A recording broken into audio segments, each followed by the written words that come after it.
All right, today we are diving into a marketing philosophy that completely levels the playing field. It's all about turning your creativity into your most powerful weapon. We're talking about guerrilla marketing.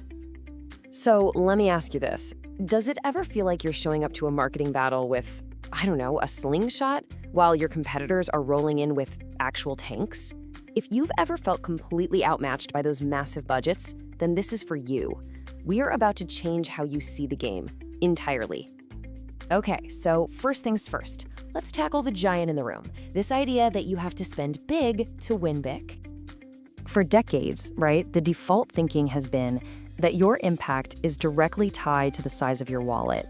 You know, more ads, bigger billboards, those super pricey TV spots. This is the Goliath problem that so many small businesses and startups run into, and it makes it feel impossible to even get noticed. But what if that's not the whole story? And this brings us to a huge shift that actually started way back in the 1980s. See, a man named Conrad Levinson saw this exact problem and basically decided to write a whole new rulebook for the underdog. Levinson's whole philosophy just completely flips the script. He argues that your most valuable assets, they aren't your dollars. Nope, it's your creativity, it's your hustle, and your one-of-a-kind ideas. This was a fundamental shift from investing financial capital to investing human capital. And you can see the contrast so clearly right here. You know, traditional marketing just blasts a message to the masses using money. Think of a 30-second Super Bowl ad. But guerrilla marketing, it creates a moment of surprise, a real connection, like an unbranded flash mob that suddenly pops up in a public square and just goes viral. It's all about building relationships, not just making a single sale. It's surgical, it's personal, and man, is it clever. And that's a really key distinction to make here. This isn't just about pulling off some quirky stunt every once in a while. To really, truly succeed, you have to adopt the guerrilla mindset as, like, a core part of your entire strategy. So, what does this all actually mean? Well, at its heart, guerrilla marketing is all about being unconventional. It's about weaponizing the element of surprise in low-cost ways to create a massive amount of buzz and attention. A legendary example, the Blair Witch Project. I mean, with a tiny budget, they created this fake documentary website and missing posters, completely blurring the lines between fiction and reality. The word of mouth that resulted from that was something a multi-million-dollar campaign could only dream of. So this mindset, it's really built on a few key pillars. It all kicks off with those unconventional tactics, sure, but it's guided by a deep, deep focus on the customer. And to make it work, you need the consistency to build a memorable brand and the agility to measure what's working and adapt, all while tapping into the core psychology of what actually makes people act.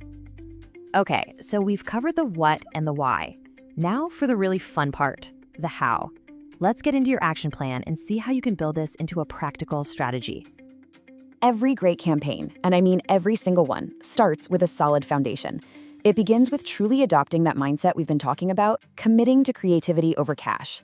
From there, you set clear, measurable goals so you actually know what victory looks like. Now, the most crucial part?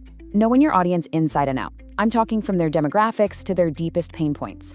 Only then can you find the right low-cost channels to make the biggest splash, whether that's a clever social media stunt or some surprising community event. With that foundation all set, it's time to launch your attack. This is where you create those unforgettable, surprising experiences that are designed to get people talking. Just think of Red Bull. They built their entire empire not on TV ads, but by sponsoring extreme sports events and having street teams just show up everywhere. See, a one-off stunt isn't enough. That kind of consistency is what builds real brand recognition over time. And as your campaign is running, you have to track the results obsessively and be ready to adapt on the fly. Because the ultimate goal isn't just one moment of buzz, it's turning that surprise into a lasting, loyal customer relationship. So, as we start to wrap this up, if there is one single idea to take away from all of this, it is this one powerful principle. This is it. This is the core of the entire philosophy. Your competitive advantage isn't found in your bank account. It's found in your brain. It's about being more clever, more creative, and more connected to your audience than anyone else out there. When it's all said and done, success in guerrilla marketing really just boils down to three things: the raw creativity of a new idea, the persistence to actually see it through, and the empathy to forge a genuine human connection. And that leaves us with one final question for you. Armed with this philosophy of resourcefulness and imagination, what clever, unconventional, and surprising idea are you going to unleash first? What's your first guerrilla move?